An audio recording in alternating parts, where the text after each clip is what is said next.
So for today's video guys, magandang araw sa inyong lahat. Nandito po tayo sa aking munting loop. Ayan guys, so dadalawin natin sila kasi bira lang natin sila madalaw guys.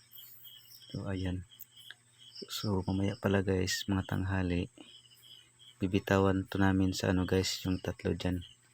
Yan, yung kulay blue bar na yan, MCPS, at saka yung isang blue bar doon, double bandage yan guys, at saka yung isa, yun, yung checkered, yan, yung checkered na yan.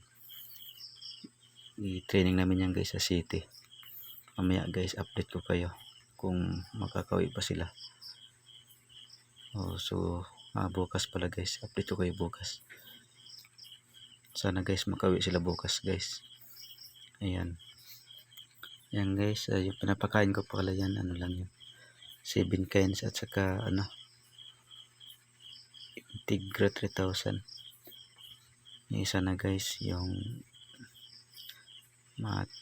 yan lang kasi yung ano ka namin guys makakaya. Yan. So ayan guys, yan lang po ang aking makakaya pa kahit sa kanila. Yan. Yan guys, yung checkered at saka yung dalawang blue bar, yan yung bitaw namin mamaya tanghali.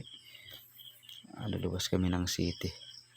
Siguro guys yung layo mga ano 85 kilometers mula Katayngan hanggang Masbate City. Sana makauwi.